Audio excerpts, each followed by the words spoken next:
السلام علیکم ورحمۃ اللہ۔ بندہ صدر پاکستان یا وزیر اعظم کو گالی دینے سے کافر ہوتا ہے؟ کافر تو نہیں ہوتا، لیکن گالی کیوں دیں؟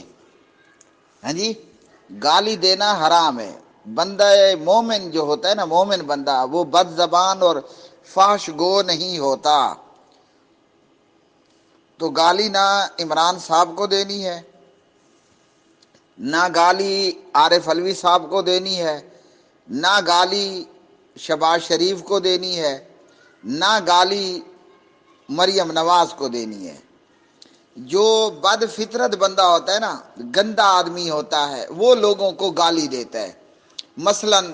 اور گالی کی بھی کئی شکلیں ہوتی ہیں۔ مثال کے طور پر آپ کسی کو، میں اللہ مجھے معاف فرمائے، بطور مثال بتا رہا ہوں، یہ بھی گالی ہے کہ آپ کہو کہ مولانا ڈیزل ہیں جی۔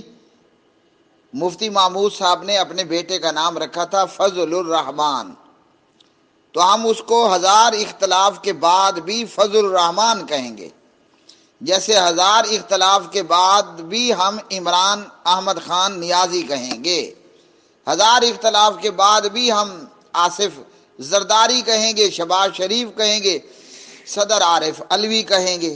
گالی دینا تو گندی بات ہے، یا کسی کی نقلیں اتارنا، یہ بھی بڑی گندی بات ہے۔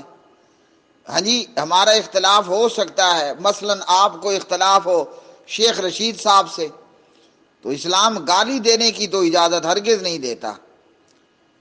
کسی کے برے نام رکھنا، کسی کا نام بگاڑنا، ہیں جی، برا نام رکھ دیا آپ نے، اس کو کہہ دیا ڈیزل خان، ہاں جی، برا نام رکھ دیا آپ نے، اس کا نام بگاڑ دیا یا اس کی نقلیں اتاری۔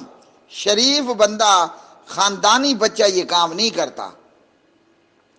شاید کہ جس کی پرورش گندے لوگوں میں ہوئی، شاید کہ جس نے اپنی جوانی گندے لوگوں میں چڑھائی، وہ لوگوں کے نام بھی خراب کرے گا، وہ لوگوں کو گالی بھی دے گا، وہ لوگوں کے نام بھی بگاڑے گا، وہ نقلیں بھی اتارے گا۔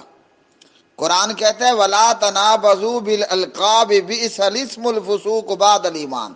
اب یہ نہ کہنا کہ مولوی صاحب آپ تو سیاست میں آ گئے ہو، میں تو قرآن پڑھ رہا ہوں، میری کیا قصور ہے، میرا کیا جرم ہے۔ اور نبی پاک علیہ الصلوۃ والسلام نے بلوغ المرام کتاب الجامع میں ہمیں یہ بتایا۔ عبد الرحمن مفتی اپنا استاد عبدالرؤوف صاحب نے مرکز طیبہ مرید کے میں یہ پڑھایا۔ اب میرا کوئی قصور نہیں ہے، نہ کہنا کہ مولوی صاحب آپ تو سیاست میں آ رہے ہو، پکڑنا ہے تو میرے استاد صاحب کو پکڑو، ٹھیک ہے جی۔ نبی پاک علیہ الصلوۃ والسلام نے فرمایا کہ مومن بد زبان اور فحش گو نہیں ہوتا۔ یہ کسی کی نقلیں اتارنا یہ فحش گوئی ہے، کسی کو ڈیزل کہنا یہ فحش گوئی ہے، ہیں جی، کسی کے برے نام رکھنا یہ فحش گوئی ہے، لوگوں کی ماں بہنوں بیٹیوں پر اس طرح پرسنل حملے کرنا یہ فحش گوئی ہے۔ تو یہ سارے کام حرام کے کام ہیں۔ ایماندار بندے کو یہ حرکتیں زیب نہیں دیتی، بلکہ قرآن کہتا ہے وَلَا تَسُبُّوا الَّذِينَ يَدْعُونَ مِن دُونِ اللَّهِ، کافروں کے جھوٹے خداؤں کو بھی گالی مت دو۔ تو ہم صدر عارف علوی صاحب کو کیسے گالی دے سکتے ہیں، یا ہم وزیر اعظم عمران صاحب کو، وزیر اعظم شہباز شریف کو، سابق وزیر اعظم صاحب کو ہم کیسے گالی دے سکتے ہیں؟ قرآن کہتا ہے لات اور منات کو گالی مت دو۔ قرآن کہتا ہے کہ آپ رام اور سیتا اور کالی ماتا اور ہنومان کو گالی مت دو۔ فَيَسُبُّ اللَّهَ عَدْوًا بِغَيْرِ عِلْمٍ، وہ اپنی جہالت میں آپ کے سچے خدا کو گالیاں دینا شروع کر دیں گے۔ تو جرم کس کا ہوگا؟ جس نے پہلے نقل اتاری۔